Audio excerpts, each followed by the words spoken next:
उद्या निकाल जाहीर होण्याच्या आधी आलेल्या एक्झिट पोलनुसार पश्चिम बंगालमध्ये सत्ता बदलाचा दावा देखील करण्यात आलाय, तर तमिळनाडूमध्ये काटेकी टक्कर बघायला मिळते. या दोन्ही राज्यांमधले एक्झिट पोल्स नेमके काय सांगतात आपण बघूया.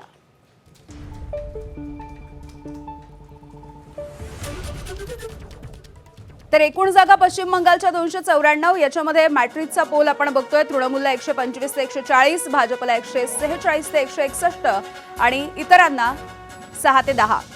पीपल्स पल्सचा हा पुढचा पोल आपण बघतो आहोत. 177 ते 187 जागांवरती तृणमूल बाजी मारेल असं पीपल्सचा पोल म्हणतोय, तर भाजप 95 ते 110 आणि इतरांना 0 ते 2.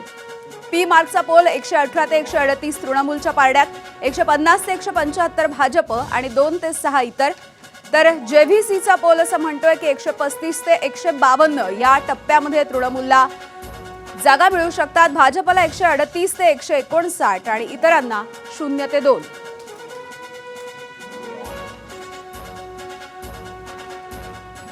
डीएमकेच्या संदर्भात मॅट्रिकचं म्हणणे 122 ते 132 जागा, सोबतच अण्णा द्रमुकला 187 ते 110 आणि टीव्हीकेला 10 ते 12, सोबतच अपक्ष इतर यांना 0 ते 6.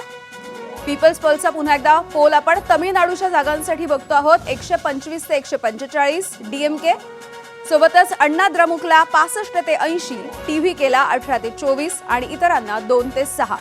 तर पी मार्कचा पोल तमिळनाडूसाठी म्हणतोय 125 ते 145 डीएमकेला, 65 ते 85 अण्णा द्रमुकला, 16 ते 26 टीव्हीके आणि 1 ते 6च्या दरम्यान इतरांना जागा मिळू शकतात. जेव्हीसी असं म्हणतोय की 75 ते 97च्या घरामध्ये डीएमके जाऊ शकतं. अण्णा द्रमुक 128 ते 147, टीव्हीके 8 ते 15 आणि इतरांमध्ये 0. तर तमिळनाडूच्या 234 जागांच्या संदर्भातला हा पोल होता.